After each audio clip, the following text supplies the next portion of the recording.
Hello दोस्तों, कैसे हो आप सब। तो स्वागत है यार आपका आज पेडागोजी मास्टर सीरीज की एक और नई क्लास में। और आज का टॉपिक जो है वो बहुत ही ज़्यादा इंटरेस्टिंग टॉपिक है। आपको पता है क्या सपने क्यों आते हैं, या फिर हम जो सपने देखते हैं वो कैसे वर्क करते हैं। वो उन मतलब हमें सपने में क्या चीज़ देखनी है ये कैसे डिसाइड होता है। और कई बार तो ऐसा भी देखा होगा आपने कि सपने में वो चीजें आती हैं जो हम अपने डेली लाइफ में कर रहे हैं, या फिर जो सुबह हमारे साथ हुआ, या जो दिन भर हमारे साथ हुआ, रात को हम अब सपने में देख रहे हैं। तो बेसिकली सपने जो हैं, जो हमारे ड्रीम्स हैं, वो कैसे वर्क करते हैं, ये एक सवाल है ना। एक मिस्टीरियस सवाल है कि कैसे वर्क करता है, कैसे वो हमारे दिमाग से जुड़ा हुआ है।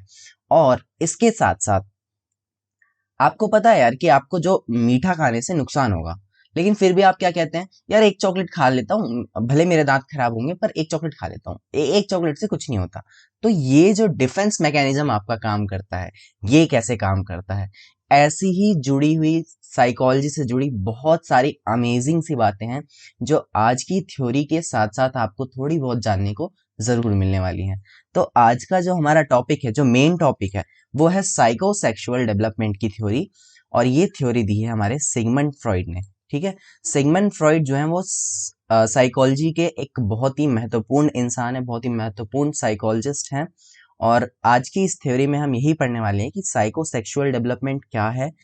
अ, तो जब हम फ्रॉइड की बात करते हैं, ठीक है, जब हम फ्रॉइड की बात करते हैं तो फ्रॉइड की ऐसी बहुत सारी ज़रूरी और महत्वपूर्ण बातें हैं जो उन्होंने हमें बताई थी साइकोलॉजी के बारे में, जिससे हमें काफ़ी सारी चीज़ें जानने को मिली थी। फ्रॉइड बात करते हैं टॉक थेरेपी के बारे में। टॉक थेरेपी बेसिकली क्या है, वो कहते हैं कि हमारे दिमाग में ऐसी बहुत सारी प्रॉब्लम्स होती हैं जिसके लिए पता है हमें किसी मेडिकल वो लेने की प्रेस्क्रिप्शन लेने की ज़रूरत नहीं है। अगर हम सिर्फ बातें करें तो भी वो प्रॉब्लम्स ठीक हो सकती हैं। ऐसी मेंटल बहुत सारी प्रॉब्लम्स होती हैं। सो ये बेसिकली टॉक थेरेपी के बारे में बात करते हैं। ऐसा इसमें होता ये है कि जो भी आपका पेशेंट है, आप उससे जस्ट बातें कर रहे होते हैं, और बात बात बात करने में ही वो अपनी सारी प्रॉब्लम्स को आपको बताता है, या फिर जो उसके दिमाग में जो चल रहा है, जो मेंटल प्रॉब्लम्स उसके दिमाग में है, वो चीज़ें अपने आप निकल के बाहर आ जाती हैं। सो यही है बेसिकली टॉक थेरेपी। यानी कि आपको किसी एक मेडिकल उसकी बजाय, दवाई वगैरह की बजाय, सिर्फ बातों से ठीक किया जा सकता है। तो इसके ऊपर फ्रॉइड ने बहुत ज़्यादा जोर दिया था। और बेसिकली वो यही काम किया करते थे, वो एक न्यूरोलॉजिस्ट थे, और यही उनका मेन काम था। ठीक है। इसके अलावा फ्रॉइड बात करते हैं लाइफ इंस्टिंक्ट और डेथ इंस्टिंक्ट। क्या है ये आगे अभी समझेंगे। ह्यूमन पर्सनैलिटी को लेकर के फ्रॉइड ने बहुत सारी इंपॉर्टेंट बातें हमें बताई हैं। ह्यूमन माइंड के बारे में इन्होंने एक अच्छा खासा अपना एक रिसर्च किया था, जो इन्होंने ह्यूमन माइंड के बारे में बताया। और इसके साथ साथ जो आज का टॉपिक है हमारा, साइकोसेक्सुअल डेवलपमेंट, यानी कि जो एक इंडिविजुअल है उसके अंदर जो सेक्सुअल एस्पेक्ट है वो कैसे डेवलप होता है, उस चीज के बारे में बात की थी फ्रॉइड ने। हमारी सोसाइटी जो नॉर्मली सेक्सुअल एस्पेक्ट्स के बारे में जस्ट डिस्कस करने से भी कतराती है, या उसको इग्नोर करना चाहती है, इन्होंने बकायदा इस चीज़ के बारे में रिसर्च की। और ये बताया कि एक इंडिविजुअल में सेक्सुअल एस्पेक्ट्स कैसे डेवलप होते हैं, या किस टाइम पीरियड में कैसे जो एनर्जी है, वो एक सेक्सुअल एनर्जी जो है वो कैसे वर्क कर रही है। ठीक है। मनोलैंगिक विकास का सिद्धांत इसे कहते हैं। तो आपका मन और वो जो लैंगिक विकास है वो कैसे हो रहा है, यही बेसिकली आज का मेन टॉपिक है। इसके अलावा बाकी चीज़ों पे भी हम थोड़ा बहुत ज़रूर बात करेंगे। ड्रीम एनालिसिस के बारे में जो मैंने भी आपको बताया कि सपने कैसे काम करते हैं, सपने कैसे वर्क करते हैं, सपने क्यों आते हैं, उसमें किस तरीके का थॉट थॉट आएगा, वो सब चीज़ें कैसे जुड़ी हुई हैं, इस पूरी चीज़ के बारे में फ्रॉइड ने बात की थी बहुत ही गहराई से। और ये चीज़ आपको आगे अभी और भी बहुत सारी क्लासेस होंगी जिसमें सिगमंड फ्रॉइड से रिलेटेड हमें बहुत सारी महत्वपूर्ण चीज़ें पढ़नी है। तो वहां पर हम ड्रीम एनालिसिस को अलग से करेंगे, क्योंकि ये एक अलग टॉपिक है और एक इम्पॉर्टेंट टॉपिक है। ठीक है। तो अगर हम बात करें अपने थ्योरी की, जो मेन थ्योरी आज हमें पढ़नी है, साइकोसेक्सुअल डेवलपमेंट, मनोलैंगिक विकास का सिद्धांत। तो ये मनोलैंगिक विकास का सिद्धांत जो है वो मनोगतिशीलता, इसका एक और नाम भी है, साइको डायनेमिक नाम से भी अगर आती है तो भी इसी चीज की बात हो रही है, आपको ध्यान रखना है। मनोगतिशीलता का सिद्धांत, या फिर कहीं मनोविश्लेषणवाद की बात होती है, साइको एनालिसिस, तब भी आपको यही समझना है कि किस चीज की बात हो रही है, मनोलैंगिक विकास की, यानी कि सिगमंड फ्रॉइड की थ्योरी के बारे में बात हो रही है। ठीक है। सिगमंड फ्रॉइड की थ्योरी के बारे में बात हो रही है आपको ध्यान रखना है जब भी इनमें से कोई सा भी एक नाम आता है। अब सिगमंड फ्रॉइड का नाम आपने पहले भी सुना होगा, जब हम स्कूल्स ऑफ साइकोलॉजी पढ़ रहे थे तो वहां पे हमने जाना था कि मनोविश्लेषणवाद के जनक है सिगमंड फ्रॉइड। मनोविश्लेषणवाद जो है वो साइकोलॉजी का एक पूरा थॉट स्कूल है, ठीक है, थॉट ऑफ स्कूल है। यानी कि साइकोलॉजी की पूरी एक अलग ही इन्होंने विचारधारा रखी थी मनोविश्लेषणवाद के अंदर, जहां पर बेसिकली यही सारी चीजें जो मैंने भी आपको बताई कि ड्रीम एनालिसिस कैसे वर्क करता है, या फिर डिफेंस मैकेनिज्म आपका कैसे काम करता है, और इड ईगो सुपर ईगो क्या है, ये चीजें। सो बेसिकली इन्होंने पूरा एक थॉट ऑफ स्कूल अपना एक अलग से बनाया जिसको कहते हैं मनोविश्लेषणवाद, ठीक है। तो आज हमें यही पढ़ना है कि मनोलैंगिक विकास कैसे होता है एक व्यक्ति का। अब हम अगर सिगमंड फ्रॉइड के बारे में थोड़ा सा बात करें तो ये है फादर ऑफ साइको एनालिसिस। जैसे कि मैंने अभी बताया, साइको एनालिसिस यानी कि मनोविश्लेषणवाद के जनक है ये। मनोविश्लेषणवाद जो है एक अलग स्कूल ऑफ थॉट है पूरा का पूरा, जिसके बारे में आपने फर्स्ट क्लास, जो हमारी पहली क्लास थी इस सीरीज की, पेडागोजी मास्टर सीरीज की, जहाँ पे हमने स्कूल ऑफ थॉट्स के बारे में पढ़ा था, वहां पर भी आपने वो चीज पढ़ी थी और समझी थी। मैंने आपको वहां पे बेसिकली बताया था बेसिक बेसिक बात, ठीक है। तो ये एक न्यूरोलॉजिस्ट हैं, थे, सॉरी, सिगमंड फ्रॉइड एक न्यूरोलॉजिस्ट थे। वियना शहर में, ऑस्ट्रिया एक देश है, वहां पर वियना शहर में ये थे। और ये जो कंट्री है ये सेंट्रल यूरोप में पड़ती है, ठीक है। इनकी एक बहुत इंपॉर्टेंट बुक थी, इंटरप्रिटेशन ऑफ ड्रीम्स। ये किताब अभी भी मतलब आप पढ़ सकते हैं अगर चाहे तो, इंटरप्रिटेशन ऑफ ड्रीम्स। इसमें इन्होंने बताया था कि आपका जो अनकॉन्शियस माइंड है वो कैसे ड्रीम्स के साथ जुड़ा होता है। माइंड के इन्होंने कुछ हिस्से बताए थे और बताया था कि कैसे जो अनकॉन्शियस माइंड है, जो अवचेतन मन है, वो आपके ड्रीम्स से कैसे जुड़ा होता है। जो कुछ भी एक अवचेतन मन आपका दिन भर एब्जॉर्ब कर रहा है, ठीक है। आपका एक ऐसा दिमाग भी होता है जो शांत बैठा होता है और पूरे दिन आपकी एनर्जी को एब्जॉर्ब कर रहा होता है, आपके द्वारा बहुत सारी चीजों को अपने अंदर समेट के रख रहा होता है चुपचाप वो भी, ठीक है। तो ऐसा आप अभी समझ सकते हो। तो अवचेतन मन कैसे ड्रीम्स के साथ जुड़ा हुआ है, इसी चीज के बारे में बात होती है इस किताब में, इंटरप्रिटेशन ऑफ ड्रीम्स में। और ये किताब 1899 में लिखी गई थी और आई थिंक इसमें 1900 प्रिंट होगा टाइमिंग, जो डेट है, ठीक है। बेसिकली 1899 या 900 आप समझ मान के चल सकते हैं, इन दोनों में से जो भी डेट आए। तो ये इनकी किताब है, बहुत इंपॉर्टेंट। अगर आप इसे पढ़ना चाहें तो बहुत ही इंटरेस्टिंग किताब भी है ये। अमेजोन पे मिल भी जाएगी, नीचे लिंक भी है डिस्क्रिप्शन में अगर आपको देखना हो तो। अब हम इनके अ, विचार के बारे में थोड़ा सा समझते हैं।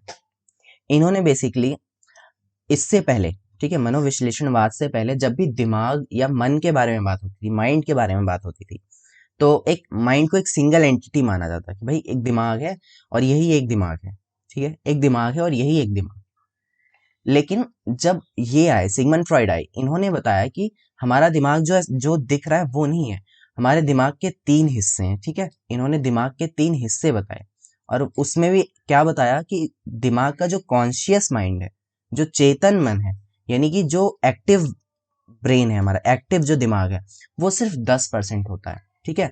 और वो एक आइसबर्ग की तरह है। आइसबर्ग समझते हैं आप, एक पहाड़, उसका एक मतलब आइस का पहाड़, ठीक है, बर्फ का पहाड़ एक, ठीक है, बर्फ की चट्टान। जैसे आपने देखा होगा ये अटलांटिक ओशियन के आसपास ज्यादा पाए जाते हैं इस तरह के पहाड़, जिसमें एक बहुत छोटा सा हिस्सा आपको मतलब ये छोटा हिस्सा भी छोटा नहीं होता ये एक हिस्सा जो है, एक थोड़ा सा हिस्सा आपको पानी के बाहर दिख रहा होता है और इसका बहुत बड़ा भाग पानी के अंदर होता है। जो हमारी टाइटैनिक थी वो इसी तरीके के एक पहाड़ से टकरा करके डूबी थी। आपको अगर पता हो तो टाइटैनिक भी किसी एक आइसबर्ग से टकरा करके डूबी थी, ठीक है। और वो पूरी की पूरी नाव सिर्फ एक आइसबर्ग से टकरा करके डूब गई थी। तो बेसिकली यही उन्होंने बताया कि जो हमारा माइंड है, ठीक है, हमारा जो माइंड है वो एक आइसबर्ग की तरह होता है, जिसका सिर्फ 10% भाग, यानी कि एक टिप ऑफ, जो उसकी टिप है वो ही बाहर हमें नजर आती है। जो चेतन मन है, जो कॉन्शियस माइंड है, जो एक्टिवली पार्टिसिपेट करता है, उसके अलावा जो 90% हिस्सा है हमारे दिमाग का, वो अवचेतन है, ठीक है, वो एक्टिव नहीं है, वो एकदम एक्टिवली पार्टिसिपेट नहीं कर रहा है। थोड़ा सा और समझते हैं माइंड की इन तीनों बातों के बारे में, ठीक है। सो इन्होंने माइंड के तीन भाग बताए, चेतन मन, अवचेतन मन और अचेतन मन, ठीक है। यानी कि आपका जो ब्रेन है वो भी तीन तरीके से काम करता है। कॉन्शियस माइंड क्या है, जो आपका फुली एक्टिव ब्रेन है, जैसे कि मैं अभी आपको समझा रहा हूँ, ठीक है, मैं आपको इस थ्योरी के बारे में समझा रहा हूँ, तो एक्टिवली मुझे पता है कि मैं क्या कर रहा हूँ, मैं पूरी तरह से कॉन्सियस हूँ, चेतन हूँ, ठीक है। तो इसमें वो एक्टिविटीज आती हैं जो आप चेतन रूप से करते हैं, यानी कि अपनी इच्छा से करते हैं, अपनी मर्जी से करते हैं, बिल्कुल कॉन्सियस होकर के, ठीक है। तो ये जो हिस्सा है वो सिर्फ 10% है आपके दिमाग का। इसके बाद आता है जो अचेतन मन, यानी कि अनकॉन्शियस माइंड। अचेतन मन में हमारी वो चीजें आती हैं जिन पे बेसिकली आपका जोर नहीं है, ठीक है, आप उसको अपने खुद से नहीं कर रहे हैं, वो जो एक एनर्जी है वो अपने आप ड्राइव हो रही है, ठीक है। वो एक ऐसा है ना कि बैकग्राउंड में अपने आप वो चीज चले जा रही है, चले जा रही है। आपका अचेतन मन कई बार आपके आसपास की सारी एनर्जी को एब्जॉर्ब करके रख रहा होता है, मतलब आपके आसपास जो भी इंफॉर्मेशन चल रही है वो चुपचाप उन चीजों को देख रहा होता है, स्टोर कर रहा होता है अपने माइंड में। आपको इवन आप गौर भी नहीं करोगे।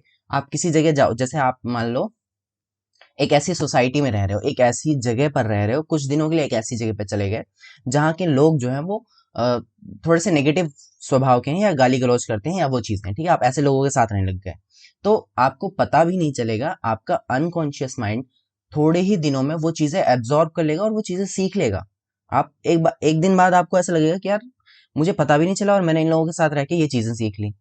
तो वो जो कमाल है, वो जो काम है वो करता है अनकॉन्शियस माइंड, यानी कि बैकग्राउंड में जो चीजें चल रही हैं उन चीजों को अपने आप वो स्टोर कर रहा होता है, ठीक है। और इसी के साथ बेसिकली बेसिकली जो आपका ड्रीम एनालिसिस है वो जुड़ा होता है। मैंने भी आपको बताया था कि जो उनकी किताब थी इंटरप्रिटेशन ऑफ माइंड, उसमें यही बात उन्होंने बता रखी है कि कैसे आपका अवचेतन मन जो पूरे दिन उन चीजों को एब्जॉर्व कर रहा है वही आपके ड्रीम्स में कैसे आता है और कैसे वो चीज उससे जुड़ी हुई है, ठीक है। और ये जो आपका हिस्सा है ये दिमाग का 90% हिस्सा है, यानी कि आप ज्यादातर काम जो है वो अनकॉन्शियसली करते हैं, आपको पता ही नहीं कि वो चीजें आपके साथ हो रही हैं, आप वो चीजों को कर रहे हैं, ठीक है। अब बात आती है सबकॉन्शियस माइंड, ये क्या होता है। तो कई बार सबकॉन्शियस माइंड अवचेतन मन जो है वो एक बीच की स्थिति है, ठीक है। एक बीच की स्थिति जहां आप ना तो पूरी तरह से एक्टिव हैं और ना ही आप पूरी तरह से पैसिव हैं। आपको मतलब थोड़ा बहुत अंदाजा जरूर होता है, इस तरह की जो चीजें हैं जो बीच वाली स्थिति आती है कई बार वो चीज आती है आपके यहाँ पर। इसका एग्जाम्पल हो सकता है कि जैसे आप अगर सो रहे हैं तो कई बार आप आधी नींद में होते हैं, आपको थोड़ा बहुत पता होता है कि आपके आसपास क्या हो रहा है, आप मतलब आप क्या हो रहा है आपके पास, वो चीज उन चीजों का आपको अंदाजा होता है। या कहीं ऐसा होता है ना जब आप सो करके उठते हैं तो आप बोलते हैं हाँ मुझे पता है मेरे मेरे सिर पे तुम ये बातें कर रहे थे तुम लोग, या तुम लोग ये चीजें कर रहे थे, मुझे अपने आसपास पता था। तो मतलब ये एक ऐसी स्थिति है जो ना तो पूरी तरह से चेतन है ना ही पूरी तरह से अनकॉन्शियस है, ठीक है। तो ये एक बीच की स्थिति कहलाई अवचेतन मन। और ये बहुत ही छोटा सा भाग होता है बीच के मन का, ठीक है। तो ये 3 भाग बताए सिगमंड फ्रॉइड ने माइंड के बारे में, यानी कि मन के बारे में। इसके बाद इन्होंने बात करी पर्सनैलिटी की। पर्सनैलिटी में बेसिकली इन्होंने क्या बताया, personality is a 3 tier system, ठीक है। हमारा जो पर्सनैलिटी है, जो एक इंडिविजुअल का, एक ह्यूमन बीइंग का जो पर्सनैलिटी होता है वो 3 टियर सिस्टम है, ठीक है। यानी कि पहले एक चीज आती है, फिर दूसरी चीज डेवलप होती है, फिर तीसरी चीज डेवलप होती है, ये होता है इसके अंदर। और इनका नाम क्या दिया उन्होंने, इड, ईगो और सुपर ईगो। ईगो तो आप बहुत अच्छे से जानते होंगे ना, जब अपने दोस्त को बोलते हैं ये ज्यादा ही ईगो में रहता है, तो वो चीज तो आपने बहुत सुनी होगी, है ना। इसके अंदर ईगो ही ईगो भरा पड़ा है। बेसिकली ये वहां पर नहीं है, ईगो यहाँ पर एक पॉजिटिव टर्म है और अभी हम इनको समझते हैं कि होता क्या है। सो इड, ईगो और सुपर ईगो, ठीक है। इड का मतलब, इड को हिंदी में कहते हैं इद, इद, और ईगो को कहते हैं अहम, और सुपर ईगो को कहते हैं परा अहम। ये बेसिकली पर्सनैलिटी के 3 टाइप्स हैं जो एक इंडिविजुअल के अंदर होते हैं, ठीक है। मैं एक मैं एक व्यक्ति हूँ, मेरे अंदर इड भी होगा, मेरे अंदर ईगो भी होगा और मेरे अंदर सुपर ईगो भी होगा। बेसिकली होता क्या है, एक अलग अलग टाइम पीरियड में ह्यूमन का जो बिहेवियर है, पर्सनैलिटी जो है, उसको उन्होंने 3 तरीकों में बताने की कोशिश की है। मैं समझाता हूँ आपको इड, ईगो, सुपर ईगो और क्या है, ठीक है। थोड़ा और ध्यान से समझने की कोशिश करते हैं। इड क्या होता है, इड जो है वो हमारे टोटली अनकॉन्शियस मन से जुड़ा हुआ एक भाग है, ठीक है। अनकॉन्शियस मन से जुड़ा हुआ भाग है जो क्या कहता है कि मुझे सेटिस्फाई करो, बाकी मैं कुछ भी नहीं जानता, ठीक है। Totally unconscious, I want, I need this, मुझे सेटिस्फैक्शन चाहिए चाहे कुछ भी हो। तो ये क्या है, इड है, ठीक है। इसको समझने से पहले मैं आपको ये दिखाता हूँ। आपने देखा होगा कार्टून्स में, है ना, कार्टून्स में आपने बहुत देखा होगा, या रियल लाइफ में भी सीरियल वगैरह में दिखाते हैं कि एक व्यक्ति है जिसके मन में बातें चल रही हैं, जहाँ पे एक बुरा व्यक्ति आके ऐसे सींग सींग वाला होता है और राक्षस जैसा इंसान, और वो बोलता है कि नहीं तुझे ये करना चाहिए, तुझे उससे बदला लेना चाहिए, तुझे उसको सबक सिखाना चाहिए। वहीं फिर एक परी आती है बन के आपका ही वो, और बोलते हैं नहीं यार, तुम बहुत अच्छे इंसान हो, तुम्हें किसी को सबक नहीं सिखाना है, तुम वो बुरा है तो क्या हुआ, तुम बुरे थोड़ी बन जाओगे। तो ये चीज आपने कार्टून में बहुत देखी होगी, और सीरियल्स में भी बाय द वे ये चीजें आती है। अ, कई बार इन चीजों को हमारे जो टेलीविजन है वगैरह उन सब में दिखाया जाता है। तो यही है आपका इड, ईगो और सुपर ईगो। इड क्या होता है, वो बोलता है कि नहीं, तुझे बदला लेना होगा, तुझे करना होगा। सुपर ईगो क्या है, वो पूरी तरह से मोरालिटी पे बात करता है कि नहीं, तुम बहुत अच्छे हो, तुम ये चीज नहीं कर सकते। और ईगो, अब बात आती है ईगो क्या है फिर। ईगो जो है वो एक बीच का रास्ता है, एक रियलिटी वाली स्थिति है। ठीक है, कि रियलिटी क्या है। सो ईगो जो है, जो इड है, वो एक स्वाभाविक प्रवृत्ति है। ठीक है, एक इंस्टिंक्ट है, वो इंस्टिंक्ट पे वर्क करता है कि एक व्यक्ति की कैसी स्वाभाविक प्रवृत्ति होगी, उस चीज पे वो काम करेगा। सुपर ईगो जो है वो पूरी तरह से मोरालिटी पे निर्भर करता है, यानी कि नैतिकता पे।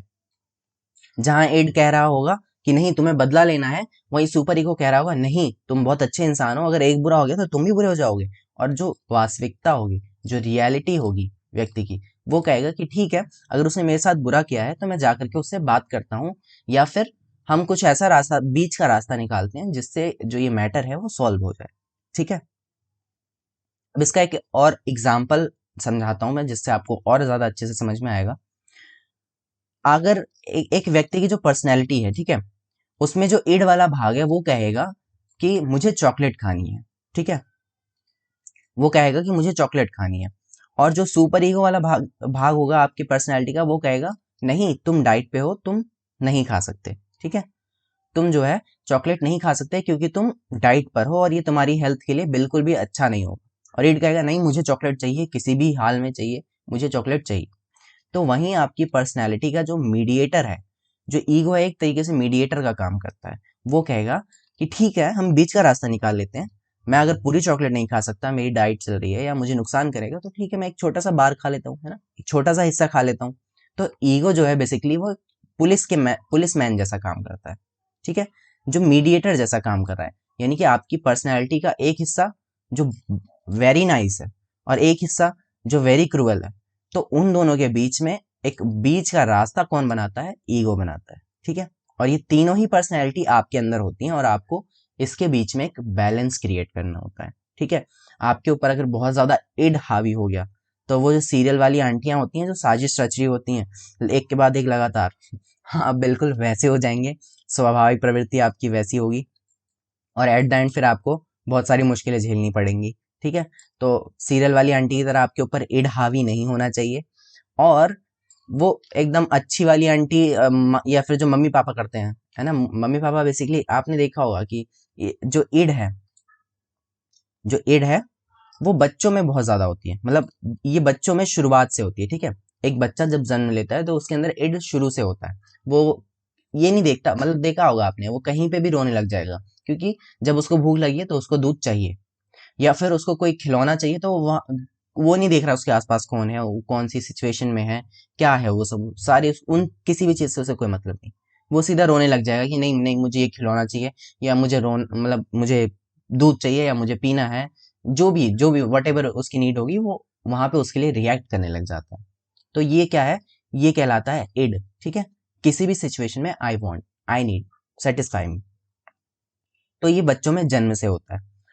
फिर थोड़े टाइम बाद आपका ईगो डेवलप होता है। ठीक है, लगभग 1.5 से 3 वर्ष के आसपास आपका ईगो आ जाता है, जब आप पार्शियली थोड़े से कॉन्शियस हो जाते हैं चीज़ों को लेकर के। अब आप रियलिटी के बारे में थोड़ा बहुत जानने लग जाते हैं कि यार मैं हर जगह तो नहीं रोक सकता ना, मतलब अगर मम्मी थोड़ा सा बिजी है, जब 1.5 से 3 साल का जो बच्चा होगा, वो ये बात समझेगा कि ठीक है, मम्मी ने कहा है कि अभी 2 मिनट में दूध पिला रही हूँ, तो वो समझेगा ठीक है मम्मी आ रही है अभी।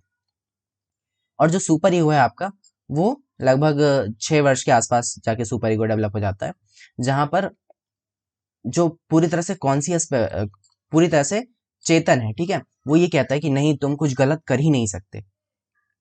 और जो ये सुपर ईगो है, अब ये आपका डेथ तक, ये तीनों भाग जो है डेथ तक आपके अंदर पर्सनैलिटी के बने रहते हैं, ठीक है। इड, ईगो और सुपर ईगो डेथ तक आपके अंदर, हर एक व्यक्ति के अंदर होते हैं, और वो आपकी पर्सनैलिटी को कंट्रोल कर रहे होते हैं, एक तरीके से ड्राइव कर रहे होते हैं, ठीक है। तो बेसिकली जो बड़े लोग होते हैं, आपने देखा होगा कि नहीं तुम्हारा एग्जाम है, तुम्हें पढ़ाई करनी चाहिए, वो बोलते हैं ना, जैसे हम लोग घूमने जा रहे हैं, मान लो तुम्हारा कल, सच में तुम्हारा कल एग्जाम है और तुम्हारे भाई बहन और तुम्हारे मम्मी पापा घूमने जा रहे हैं। अब तुमने कहा यार मेरे को भी चलना है, तुम्हारे मम्मी पापा कहेंगे नहीं तुम्हारा कल एग्जाम है, तुम पढ़ाई करोगे, तुम बिल्कुल भी नहीं जाओगे, ठीक है, तुम बिल्कुल भी नहीं जाओगे घूमने। तो ये चीज क्या हुई, ये हुई सुपर ईगो, कि तुम जो है कुछ भी गलत नहीं करोगे, पूरी तरह से जो मोरली करेक्ट है, जो नैतिक रूप से सही है, तुम्हें वही करना पड़ेगा। और ईगो कहेगा ठीक है मेरा एग्जाम है, मैंने थोड़ा बहुत पढ़ रखा है, मैं बाकी की चीजें रात को आकर के पढ़ लूंगा, यानी कि एक मीडिएटर का काम करेगा, और जो रियलिटी में जो चीजें हैं, बीच का एक रास्ता निकालने की कोशिश करता है ईगो। और कई बार जब यहाँ पर ईगो वर्क नहीं कर पाता, बीच का रास्ता नहीं निकल पाता, तब आपका काम करता है डिफेंस मैकेनिज्म, ठीक है। यहीं से आता है आपका डिफेंस मैकेनिज्म।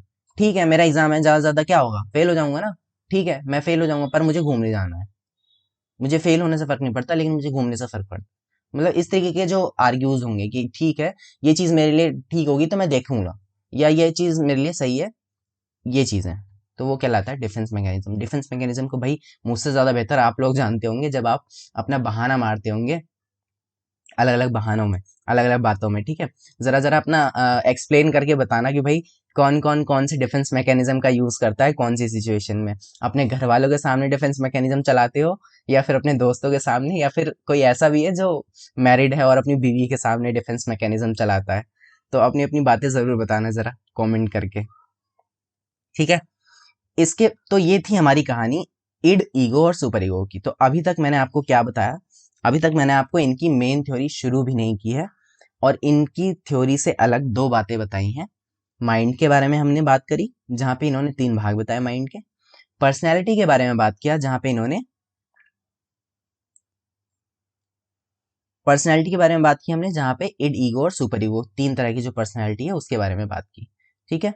सो माइंड और पर्सनैलिटी के बारे में इन्होंने बहुत ही ज्यादा इंपॉर्टेंट चीजें बताए रखी थी, और ये कार्टून्स में और सीरियल्स में इड, ईगो और सुपर ईगो आपका बहुत ज्यादा दिखाया भी जाता है, जो आपने देखा होगा, ठीक है। इसके अलावा सिगमंड फ्रॉइड बात करते हैं दो तरह की इंस्टिंक्ट, ठीक है। इंस्टिंक्ट क्या है, प्रवृत्तियां, दो तरह की प्रवृत्तियां, जिसको हम कहते हैं इरोज और थैनाटोस, ठीक है। इरोज और थैनाटोस क्या होता है, इसे भी थोड़ा सा समझ लेते हैं। यार इनमें से सबसे इंपॉर्टेंट बात मैं अभी आपको बताना चाहता हूँ कि इनमें से एक भी चीज को बिल्कुल हल्के में मत लेना। आज की थ्योरी बहुत ही ज्यादा इंपॉर्टेंट थ्योरी है, और आप कह सकते हैं बहुत ही ज्यादा इसके जितने भी ये जो पॉइंट्स हैं, ये जो मैं आपको बता रहा हूँ, इरोज हो गया, थैनाटोस हो गया, ये सब इंपॉर्टेंट चीजें हैं, बहुत ज्यादा इंपॉर्टेंट चीजें हैं, ठीक है।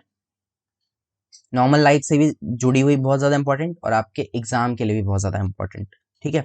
ये इड, ईगो, सुपर ईगो, तो बहुत सारी ऐसी चीजें हैं, जब आपको अगर अपनी पर्सनैलिटी के बारे में पता चल जाए, तो आप अपनी पर्सनैलिटी को इसे और अच्छे तरीके से जान करके कंट्रोल कर सकते हो, अपनी पर्सनैलिटी को निखार सकते हो, अपने दिमाग का कैसे यूज करना है ये चीजें आप सीख सकते हो। तो ये थ्योरी जो है बहुत ज्यादा इंपॉर्टेंट है, नॉर्मल लाइफ में भी और आपके एग्जाम में भी, ठीक है। सो इरोज थैनाटोस को समझने के बाद हम अपनी मेन थ्योरी पे आएंगे, और इस मेन थ्योरी की 5 स्टेजेस थी जो उन्होंने बता रखी थी, वो 5 स्टेजेस सिंपली हमें समझनी है, और बहुत आसान सी और अच्छी सी थ्योरी है, ठीक है। तो ये 5 स्टेजेस अभी हम समझेंगे, पहले इरोज और थैनाटोस को समझते हैं। सो बेसिकली इन्होंने बताया कि अ, दो तरह की लाइफ इंस्टिंक्ट्स हैं, सॉरी इंस्टिंक्ट है, यानी कि प्रवृत्तियां हैं, स्वभाव है, इरोस और थैनाटोस, ठीक है। और ये जो दोनों ही प्रवृत्तियां हैं, जो दोनों ही स्वभाव हैं, वो किससे जुड़े हुए हैं, वो पूरी तरह से इड से जुड़े हुए हैं, यानी कि इदम से जुड़े हुए हैं, जो कि अनकॉन्शियस है, ठीक है। वो पूरी तरह से अनकॉन्शियस है। अब इरोस क्या होता है, एक लाइफ इंस्टिंक्ट है, यानी कि एक इसके अंदर जो व्यक्ति है वो हमेशा पॉजिटिव रहता है, ठीक है। हमेशा उसके आसपास जो चीजें हैं वो एकदम पॉजिटिव और हैप्पीली हो रही होती हैं। वो अपने आसपास जो उसकी सोसाइटी है, जो सोशल उसके कनेक्शंस हैं, उनमें वो बहुत अच्छा परफॉर्म कर रहा होता है। उस सर्वाइवल, मतलब जो लिविंग वो जी रहा है, जो जीवन वो जी रहा है, उसके प्रति उसके जो रवैया है बहुत ज्यादा सकारात्मक होता है, बहुत ज्यादा पॉजिटिव आउटलुक होता है इस तरह के व्यक्तियों का, जिनके अंदर ये प्रवृत्ति पाई जाती है, ठीक है, इरोज प्रवृत्ति पाई जाती है, या जो लाइफ इंस्टिंक्ट पाई जाती है, ठीक है। अपने आसपास लोगों से उसके बहुत अच्छे संबंध होते हैं, बहुत अच्छा रिश्ता रिश्ता होता है। तो ये चीजें होती हैं किसमें, इरोज में, जिस जिस व्यक्ति की, जो व्यक्ति जो है एक सकारात्मक सोच रखता है लाइफ इंस्टिंक्ट्स को लेकर के, मतलब एक सकारात्मक स्वभाव रखता है अपना, ठीक है। वहीं दूसरी तरफ जो थैनाटोस है वो एक डेथ इंस्टिंक्ट है, ठीक है, एक डेथ इंस्टिंक्ट है, यानी कि एक नेगेटिव कैरेक्टर है आपकी लाइफ का, एक तरीके से आपकी लाइफ में जो नेगेटिव चीजें हैं वो आप थैनाटोस कह सकते हैं, ठीक है। इसमें एग्रेशन हो गया, या आप कोई ऐसी चीजें जो ऐसी चीजें कर रहे हैं जो आपके बिहेवियर के लिए, आपके बॉडी के लिए अच्छे नहीं है, आप ड्रिंक कर रहे हैं या स्मोक कर रहे हैं, वो सारी चीजें, या आप किसी तरीके के ट्रॉमा से गुजर रहे हैं, तो वो सारी चीजें जो आती हैं, वो जितनी नेगेटिव चीजें हैं आपके लाइफ की, वो थैनाटोस के नाम से उन्होंने बताई। और जो भी पॉजिटिव एस्पेक्ट्स हैं, जो भी एक सकारात्मक जो स्वभाव है, वो उन्होंने बताया इरोज, ठीक है। सो ये दो बातें थी इरोज और थैनाटोस के बारे में। अब हम बात करते हैं अपनी मेन थ्योरी के बारे में, साइकोसेक्सुअल डेवलपमेंट के बारे में, ठीक है। सो साइकोसेक्सुअल डेवलपमेंट है क्या, मनोलैंगिक विकास का सिद्धांत। एक व्यक्ति, एक बच्चा जो है वो कैसे सीरीज ऑफ साइकोसेक्सुअल स्टेजेस में डेवलप होता है, ये चीज उन्होंने बताई थी, ठीक है। जो एक छोटा बच्चा जब वो जन्म लेता है, उसके बाद कैसे कैसे एक सीरीज में उसके अंदर जो सेक्सुअल एनर्जी जो है वो कैसे डेवलप हो रही है, ये बात उन्होंने बताई, ठीक है। अब ये बात करते हैं एक शब्द के बारे में, वो शब्द है लिबिडो, ठीक है। इनकी थ्योरी में इस चीज के बारे में बात हुई है, लिबिडो के बारे में। लिबिडो क्या है, बेसिकली इन्होंने बताया कि लिबिडो जो है वो एक तरह की एनर्जी है, ठीक है, उसको इन्होंने नाम दिया लिबिडो। लिबिडो जो है एक तरह की एनर्जी है, जो कैसी एनर्जी है, प्लेजर सीकिंग एनर्जी है, यानी जिसका काम क्या है, वो प्लेजर लेना चाहता है, प्लेजर सीक करना चाहता है, मजे चाहता है कि मुझे अच्छा लगना चाहिए, ठीक है। और ये पूरी तरह से ईड पे काम करता है। ईड का यही हमने देखा था ना, ईड का क्या काम था, ईड हमारा यही काम करता है कि भाई मुझे चाहिए, मुझे चाहिए, किसी भी हाल में चाहिए, मुझे सेटिस्फाई करो। तो ईड से ही ड्राइव होने वाला ये एक एनर्जी है जिसको कहते हैं लिबिडो, ठीक है। ये libido is a term used in psycho analytic theory, इस थ्योरी में यूज हुआ था। और ये जो है एक सेक्सुअल इंस्टिंक्ट्स को दर्शाता है, यानी ये ये जो एनर्जी है वो बेसिकली किस चीज को दर्शाती है, जब उन्होंने अपनी थ्योरी में इस शब्द का इस्तेमाल किया था, तो ये शब्द बेसिकली सेक्सुअल अर्जेस या सेक्सुअल इंस्टिंक्ट्स को दर्शाता था, यानी कि आपका जो लैंगिक स्वभाव है, लैंगिक एस्पेक्ट्स जो हैं, लैंगिक अभिवृत्तियां जो हैं, उन चीजों को दर्शाता था लिबिडो। हालांकि आगे चल के ये जो शब्द है वो और भी तरह की एनर्जीज, जो लाइफ की एनर्जीज होती हैं, उसको लेकर के यूज किया जाने लग गया। लेकिन बेसिकली लिबिडो है क्या, एक ड्राइविंग फोर्स है ऑल बिहेवियर का, यानी कि जो भी व्यवहार आप कर रहे हैं, जो भी व्यवहार आप कर रहे हैं अपने आम जिंदगी में, किसी से मिल रहे हैं, कोई काम कर रहे हैं, वो सब इन्होंने बताया कि वो सारी चीजें किससे प्रभावित होती हैं, वो सारी की सारी चीजें लिबिडो से प्रभावित होती हैं, सेक्सुअल अर्जिस से प्रभावित होती हैं, सेक्सुअल एस्पेक्ट से प्रभावित होती हैं, ठीक है। बहुत ही बेसिक सी बात है, आई होप आपको ये समझ में आई होगी। फिर भी यार अगर ना समझ में आता हो ना कुछ भी, तो प्लीज कमेंट करके जरूर बता दिया करो, ताकि मैं अपनी नेक्स्ट जो भी वीडियोस है उसमें आपको वो चीज़ क्लियर कर सकूं, या उसके लिए दोबारा से आपके लिए वीडियोस क्रिएट कर सकूं, ठीक है।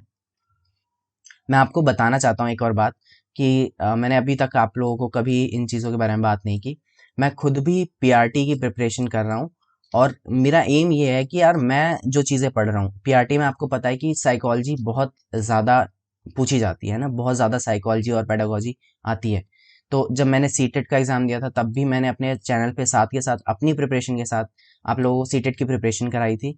और ये बहुत ज़्यादा मुश्किल होता है मैनेज करना, कि अपनी पढ़ाई भी कर रहा है और फिर साथ के साथ इतनी सारी पीपीटीज भी बना रहे हैं, उसको एडिट भी कर रहे हैं, उसको शूट भी कर रहे हैं, और फिर आपको टाइम पे वो चीज़ें दे भी रहे हैं, और आपकी भी हेल्प करना चाहते हैं। तो साथ के साथ मैंने सीटेट तो बहुत अच्छे तरीके से, बहुत अच्छे नंबर से कवर कर लिया था और क्लियर भी हो गया था। लेकिन अब मैं जब पीआरटी की प्रिपरेशन कर रहा हूँ, तो ये चीज़ मुझे बहुत ज़्यादा, मतलब काफ़ी टाइम लग जाता है मुझे वीडियोस को क्रिएट करने में, उसको एडिट करने में, और फिर वहाँ पे मेरी पढ़ाई भी उस चीज़ में कुछ ना कुछ उसका भाग तो ज़रूर प्रभावित होता है। लेकिन फिर भी मैं ये चीज़ करता रहूँगा, क्योंकि मुझे ये करना बहुत मज़ा आता है, बहुत अच्छा लगता है कि अगर मेरी एक वीडियो से मुझे जब एक कमेंट भी आता है कि मतलब इस चीज़ से मुझे हेल्प हुई, ये चीज़ मुझे बहुत काम करती है, ठीक है, बहुत ज़्यादा मोटिवेशन मिलता है। और मुझे लगभग 1.5 साल हो चुके हैं अपने इस यूट्यूब चैनल को रन करते हुए। और खुशी की बात यह है कि अभी भी मैं इस काम को कर रहा हूँ, और अभी भी मतलब मैं बहुत ज़्यादा पॉजिटिव हूँ इस काम को लेकर के, और मैं आगे की चीज़ करता रहूँगा अभी, और आप लोगों की हेल्प भी करता रहूँगा अपनी प्रिपरेशन के साथ साथ, ठीक है। अब ये भी बात है कि जो एक बंदा होता है ना, जो काम वो खुद कर रहा है, तो उसमें कभी आपको वो गलत नहीं देगा, ठीक है। वो एक जेन्युइन काम करेगा आपके लिए भी, क्योंकि वो चीज़ वो खुद कर रहा है। तो पीआरटी की प्रिपरेशन मैं कर रहा हूँ, और इससे रिलेटेड जितनी भी चीज़ें होंगी, जो भी मैं आपकी हेल्प कर पाऊंगा साथ के साथ, वो चीज़ मैं करता रहूँगा। सॉरी, मैं बीच में अपनी बातें लेकर के शुरू हो गया। बेसिकली मैं कभी भी अपने बारे में बात नहीं करता, तो इसलिए मैंने आज आपको बताना सही समझा। सो 5 स्टेजेस के बारे में हम बात कर लेते हैं इनकी थ्योरी के, ठीक है। इनकी थ्योरी के 5 स्टेजेस इन्होंने बताई: oral stage, anal stage, phallic stage, latency stage और जेनाइटल स्टेज, ठीक है। एक एक स्टेज को अच्छे से देखेंगे। ओरल स्टेज जो है उसको कहते हैं मुखा अवस्था, जो 0 से लेकर के यानी जन्म से लेकर के 1 वर्ष तक की बात होती है, ठीक है। ओरल स्टेज जो है वो 0 से 1 ईयर तक की कहानी है। और इसमें होता क्या है, जो बच्चा है, ठीक है, जो एक इंडिविजुअल है, वो प्लेजर कहाँ से फील होता है, कहाँ से सीख करता है प्लेजर? अपने माउथ से, ठीक है, ओरल एक्टिविटीज से। Infant achieve gratification through oral activities such as feeding, thumb sucking, babbling, यानी जो भी चीजें होंगी ना, वो उसको अपने मुंह में डालेगा, क्योंकि उसको कहाँ से आनंद आ रहा है, उसको जो एनर्जी है, जो सुख प्राप्ति हो रही है, वो चीजों को अपने मुंह में डालने से हो रही है, ठीक है। जब वो दूध पीता है, या माँ का दूध पीता है, या फिर और भी जो भी चीजें उसको खिलौना वगैरह मिलेगा, वो उसको सीधा मुंह में डालेगा उठा करके।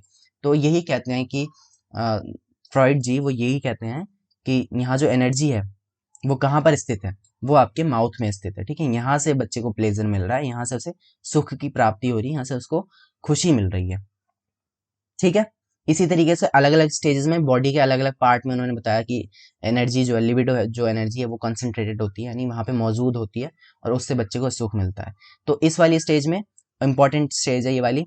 शुरू की जो 4 स्टेजेस है ना, ये ज्यादा इंपॉर्टेंट है, क्वेश्चंस आपको यहीं से ज्यादा पूछे जाते हैं, जिसमें से लेटेंसी, ये फैलिक स्टेज जो है सबसे ज्यादा इंपॉर्टेंट है, ठीक है। शुरू के 4 स्टेज मोस्ट इंपॉर्टेंट, जिसमें से फैलिक जो है सबसे ज्यादा इंपॉर्टेंट, सबसे ज्यादा क्वेश्चन यहाँ पे आते हैं, ठीक है। और जेनाइटल स्टेज से क्वेश्चन आपको बहुत कम देखने को मिलते हैं। तो ये हो गई बात ओरल स्टेज की, ठीक है। इसके बाद आता है एनल स्टेज, यानी कि गुदा अवस्था, हिंदी में कहते हैं गुदा अवस्था, जो कि 1 से 3 वर्ष तक की समय है, 1 से 3 वर्ष तक का समय, ठीक है। ये जो टाइम पीरियड है, ये टॉयलेट ट्रेनिंग का टाइम है। यहाँ पर बच्चे को जो प्लेजर है वो टॉयलेट ट्रेनिंग में मिलता है, अपने सुसु पॉटी को रोक करके या उसको मैनिपुलेट करके, ठीक है। जब वो अपने आपने देखा बहुत ज्यादा टाइम जो है वो बाथरूम में बिताएगा, या जब पॉटी करने बैठे तो बैठा रहेगा, या फिर उसको इन चीजों में खुशी मिलती है, ठीक है। जब वो अपने टॉयलेट को कंट्रोल करना सीखेगा, तो वो वहां से प्लेजर गेन करेगा, ठीक है। The child derives much pleasure through anal expansion, anal manipulation, ठीक है। इन चीजों में उसे खुशी मिलती है। नेक्स्ट स्टेज आती है आपकी फैलिक स्टेज। ये स्टेज सबसे ज्यादा इंपॉर्टेंट है, और यहाँ पे क्वेश्चंस भी आपके बहुत ज्यादा पूछे जाते हैं, ठीक है। जो फैलिक स्टेज है उसको हिंदी में कहते हैं लैंगिक अवस्था, और लैंगिक अवस्था का जो टाइम पीरियड है वो है 3 से 6 वर्ष, ठीक है, 3 से 6 वर्ष। The child learn to realise the difference between males and female. और यहाँ पर जो ये जो टाइम पीरियड है, यहीं पर जो बच्चा है वो मेल और फीमेल में जो डिफरेंसेस हैं उनको रियलाइज करने लग जाता है, उनको थोड़ा बहुत समझना शुरू कर देता है, ठीक है। उसको अब समझ में आता है कि पापा दाढ़ी क्यों बना रहे हैं, ठीक है, या फिर मम्मी ने अलग तरह के कपड़े क्यों पहने और पापा ने अलग तरह के कपड़े क्यों पहने। मतलब अब वो बेसिकली मेल एंड फीमेल्स में जो डिफरेंसेस हैं उनको रियलाइज करने लग जाता है कि ये ऐसा क्यों है और ये ऐसा क्यों है, ठीक है। इस टाइम पीरियड में जो बच्चा है वो अपनी ग्रेटिफिकेशन कहाँ से डिराइव करता है? बाय टचिंग हिज और हर जेनाइटल्स। अपने जननांग, जो उसके जननांग है उन्हें टच करके उसे ग्रेटिफिकेशन फील होता है इस टाइम पीरियड में, ठीक है। बहुत ही इंपॉर्टेंट बात थी जो इन्होंने बताई थी फ्रॉइड ने इस स्टेज के बारे में सारी बातें, ठीक है। तो यहाँ पर बच्चा जो है कहाँ से ग्रेटिफिकेशन फील करेगा? बाय टचिंग हिज और हर जेनाइटल्स, यानी हिंदी में कहते हैं जननांग, ठीक है। इसके बाद बात आती है ओडिपस और इलेक्ट्रा कॉम्प्लेक्स। ये दोनों चीजें जो है वो इसी स्टेज में डेवलप हो जाती हैं। ओडिपस और इलेक्ट्रा कॉम्प्लेक्स इसी एज में डेवलप हो जाता है। अब बात आती है कि ओडिपस और इलेक्ट्रा कॉम्प्लेक्स क्या है। सो ओडिपस और इलेक्ट्रा कॉम्प्लेक्स सीटेट के लिए भी बहुत ज्यादा इंपॉर्टेंट है। सीटेट में तो बहुत बार ये चीज मतलब पढ़ाई भी जाती है आप लोगों को। ओडिपस जो है एक यूनान का एक ऐसा राजा था, ऐसा माना जाता है, मतलब एक तरीके की कहानी फेमस है कि यूनान का एक राजा था जिसने अपने पिता को मरवा दिया था ताकि वो अपनी क्योंकि वो अपनी माता से प्यार करता था, ठीक है, उसे अपने पिता से जलन होती थी। तो ये बेसिकली वही एक कॉम्प्लेक्स है जो बच्चे में इस टाइम पीरियड में पैदा हो जाता है। जो बेटा है, ठीक है, जो मेल चाइल्ड है, उसका अपनी माँ के प्रति जो अफेक्शन है, जो अट्रैक्शन है, वो चीज कहलाती है ओडिपस कॉम्प्लेक्स। ठीक है, बेटे का माँ के प्रति अट्रैक्शन। वहीं इसका उल्टा है बिल्कुल इलेक्ट्रा कॉम्प्लेक्स। यहाँ पर जो बेटी है उसका अपने पिता की तरफ जो अट्रैक्शन है उसको कहते हैं इलेक्ट्रा कॉम्प्लेक्स, जो इस टाइम पीरियड में डेवलप होना शुरू हो जाता है। ठीक है, ऐसा पाया जा आप लोगों ने नॉर्मल भी ये चीज फील करी होगी कि जो लड़कियां होती हैं जो वो अपने पिता से ज्यादा क्लोज होती हैं, और जो लड़के होते हैं वो अक्सर अपने माँ की तरफ ज्यादा क्लोज होते हैं। ठीक है, इस तरह की चीजें आपने कभी महसूस भी की होंगी। तो ये था ओडिपस और इलेक्ट्रा कॉम्प्लेक्स। ठीक है, सुपर ईगो जो है वो इसी एज में डेवलप हो जाता है। मैंने आपको बताया कि 3 से 6 वर्ष के आसपास जो है सुपर ईगो डेवलप हो जाता है। ठीक है, तो ये बात थी हमारी फैलिक स्टेज की। और यहाँ पर जो आपका मेन जो लिबिडो है, जो एनर्जी है, वो कहाँ पर है? अ, बच्चे के जननांग में वो चीज स्थित है इस वक्त। ठीक है, वहां से इसको ग्रेटिफिकेशन मिल रहा है। नेक्स्ट है आपका लेटेंसी स्टेज, यानी कि चौथी स्टेज, जिसको कहते हैं सुषुप्ता अवस्था, जो 6 से 12 वर्ष तक का टाइम है। अब ये जो टाइम पीरियड होता है, यहाँ पर जो बच्चा है वो स्कूल जाना शुरू हो जाता है ना। तो उन्होंने बताया, फ्रॉइड ने बताया कि यहाँ पर जो आपकी सेक्सुअल अर्जेस हैं वो सो जाती हैं। ठीक है, वो उतनी एक्टिव नहीं होती जितनी कि बाकी स्टेजेस में एक्टिव थी, क्योंकि यहाँ पर बच्चा जो है वो बिजी हो गया है स्कूल एक्टिविटीज में। अब जो सेक्सुअल अर्जेस थी वो इतने खुल करके बाहर नहीं आ रही हैं। वो जो एनर्जी थी वो सारी की सारी एनर्जी आपके इन कामों में लग जा रही है। ठीक है, जो सेक्सुअल एनर्जी थी वो आपके, अब आप जो स्कूल लाइफ को आपने जो शुरू किया है वहां पर आप जब बिजी हैं तो वो सारी एनर्जी वहां पर यूज हो रही है। जो काम आप पढ़ाई लिखाई का काम कर रहे हैं, जो एक्टिविटीज आप कर रहे हैं, नए नए लोगों से मिल रहे हैं, तो वहां से आपको प्लेजर मिल रहा है। ठीक है, इस एज में जो आप एक्टिविटीज कर रहे हैं, जो आप काम कर रहे हैं, वहां से आपको प्लेजर ड्राइव हो रहा है। और जो आपकी सेक्सुअल अर्जेज हैं वो थोड़े टाइम के लिए यहाँ पर सो जाती हैं। ये कब तक का समय है? 12 वर्ष तक का समय। उसके बाद आपकी आखिरी स्टेज है जेनाइटल स्टेज, जननिक अवस्था, जो कि प्यूबर्टी से लेकर के आपके लाइफ टाइम यानी डेथ तक चलती रहती है। अब यहाँ पे होता क्या है, ये वो टाइम पीरियड है जब आप जो अपोजिट सेक्स है, यानी जो अदर सेक्स है, उसकी तरफ आपका अट्रैक्शन बढ़ने लग जाता है, उसमें आपको इंटरेस्ट आता है। और यहीं पे वो आपका शादी और फिर आगे जो फैमिली प्लानिंग है या जो भी सारी चीज़ें हैं, वो बेसिकली जितनी भी सेक्सुअल एक्टिविटीज़ हैं खुल करके वो सब यहाँ पर होती हैं। ठीक है, मुख्य रूप से ये जो अवस्था है वो जितनी भी वो सेक्सुअल एक्टिविटीज़ हैं वो सारी इन सारी अवस्थाओं में अब चलती हैं, अब होती हैं। ठीक है, सो ये थी हमारी 5 स्टेजेस जिसके बारे में हमने बात करी। एक बार मैं आपको दोबारा से समझाता हूँ।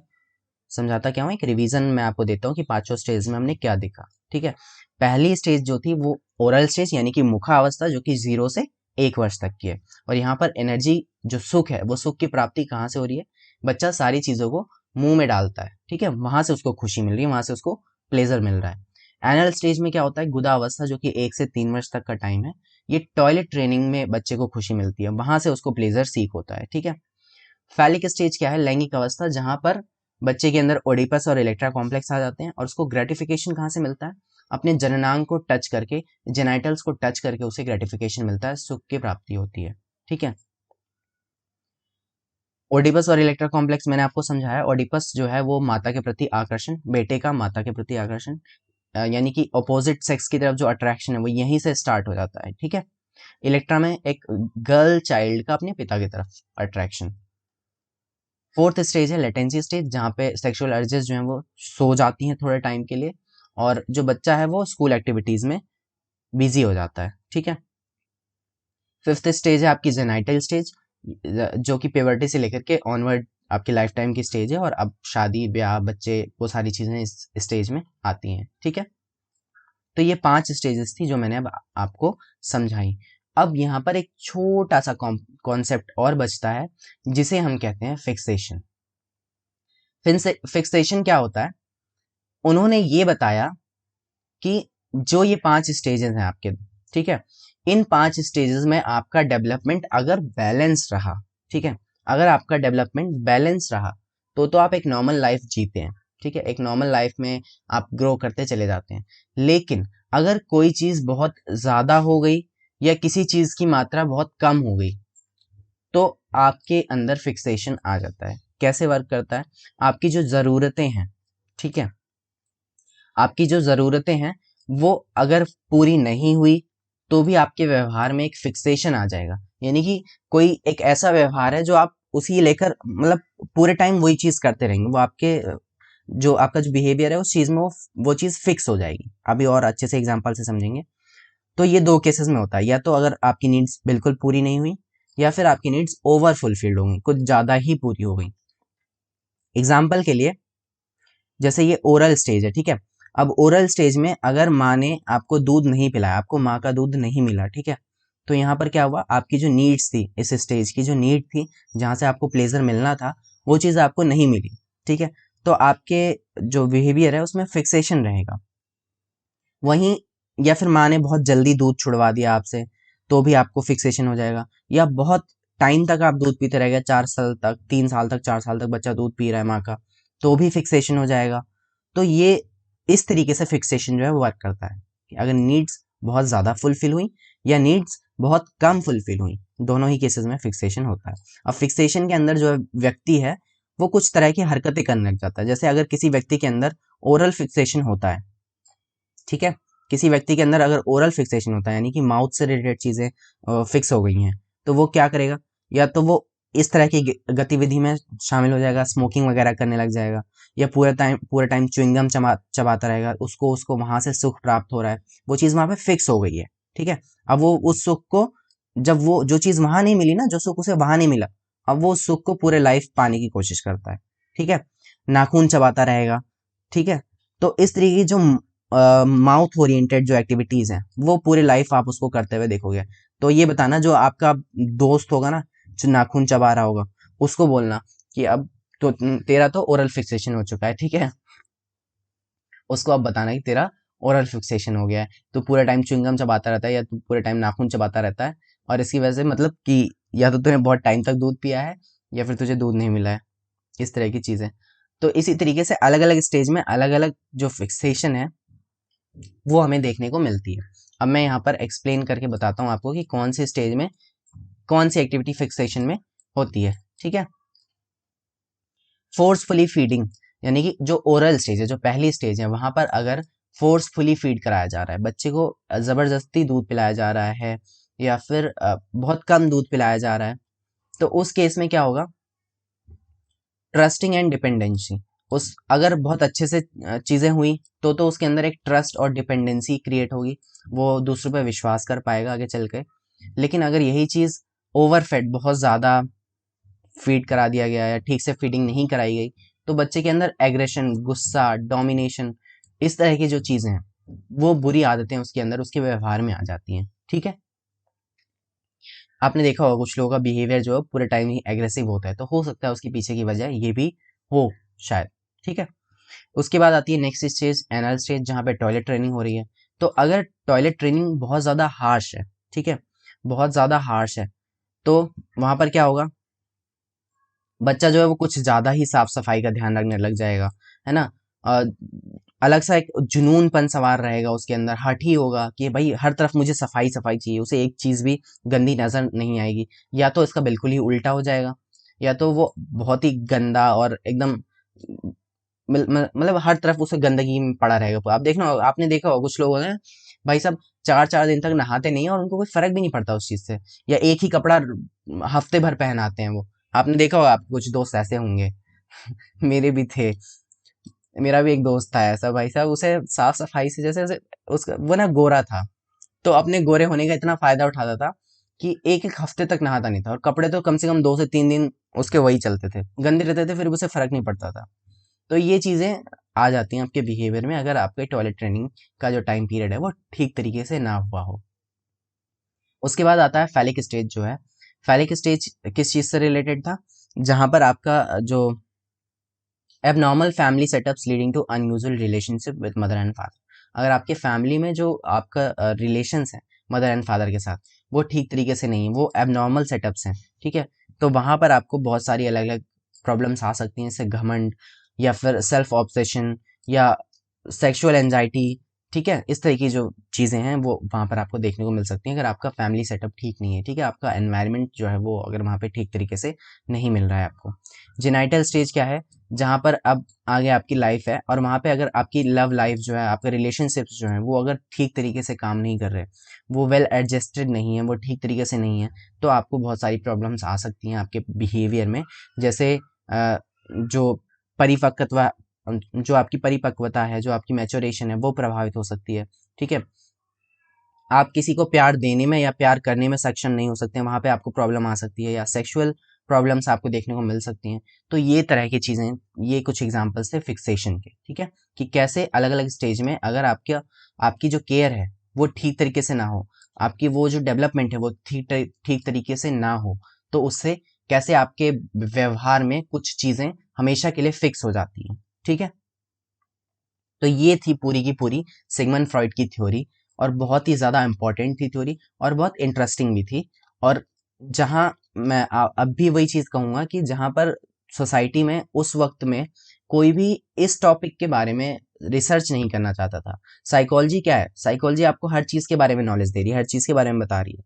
तो जहाँ पर लोग अलग अलग टॉपिक्स को लेकर के डिस्कस करने में लगे हुए थे, वहाँ इन्होंने इन चीज़ों को खुल करके रिसर्च की और इस चीज़ के बारे में बताया लोगों को। तो इनका योगदान जो है वो बहुत ही ज़्यादा महत्वपूर्ण योगदान रहा अपने इन चीज़ों में।